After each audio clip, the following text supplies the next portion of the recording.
The title character in Reacher Season 3 has called the main antagonist, Xavier Quinn, the single worst person I've ever known.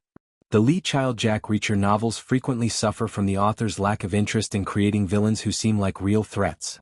The antagonists may come across as a bit one-dimensional and ineffectual because Child assumes that readers already know Reacher will prevail.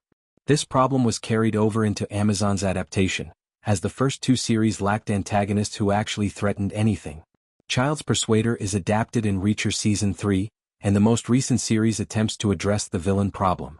Some of Reacher's most formidable foes were present in the book, particularly Polly Olivier Richter's, a massive 7-foot monster.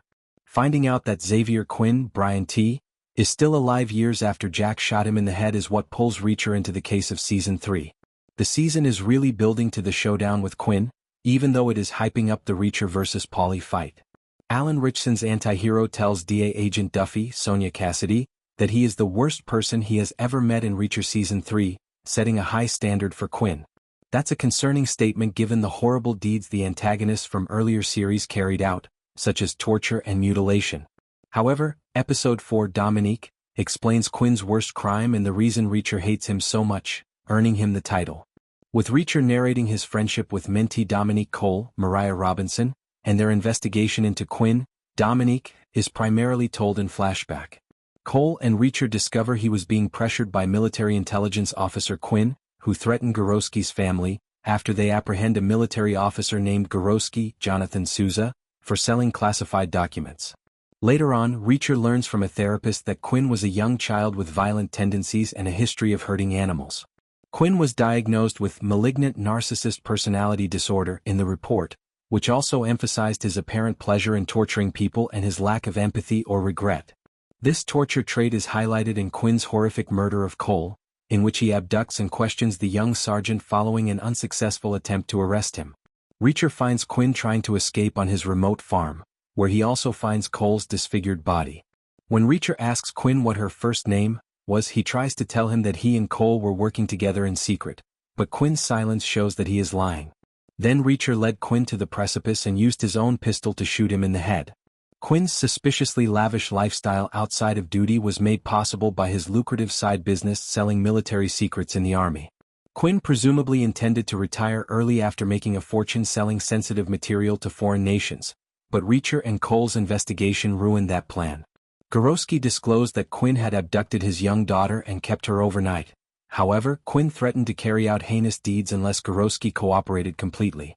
Quinn was also prepared to kill in order to hide his identity because killing the detectives looking into him, including Cole, would have destroyed any evidence against him.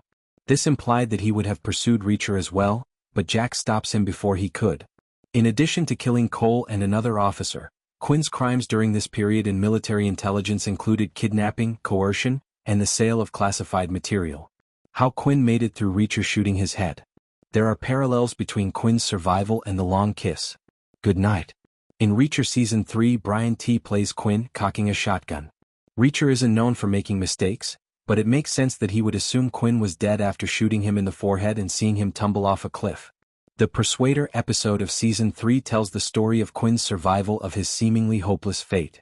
A smaller caliber bullet that Reacher fired at him lodged in Quinn's skull. Despite suffering hypothermia from the cold water he fell into, he also survived the fall from the cliff. Although that may seem like a bad thing, Quinn's heart was slowed down by the hypothermia, which prevented him from bleeding, and the reduced oxygen prevented permanent brain damage. Quinn was eventually found washed up on a beach and went through 6 months of rehabilitation before disappearing again. Reacher leaves open the question of whether Quinn can recall what happened to him. He claimed to have no memory while undergoing treatment, but medical professionals think he was pretending to have amnesia.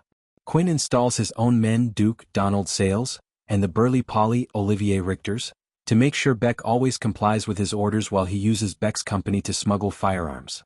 Quinn most likely abducted Teresa, Duffy's informant, and is holding her hostage for unidentified reasons. Quinn's role in the source novel Persuader is similar to Season 3's first half, but the adaptation gives the villain more to do. In the same way Season 2 expanded the role of the shadowy A.M. Ferdinand Kingsley, the third series makes Quinn less of a background threat. For now, Polly remains Reacher's biggest threat in more ways than one. Quinn didn't fully return until the last chapters of Persuader, but Season 3 is probably going to make him a more active antagonist. Polly may be the muscle, but Quinn is unquestionably the brains behind the operation, and as his resentment toward Beck for his numerous mistakes grows, he may become more involved in upcoming episodes.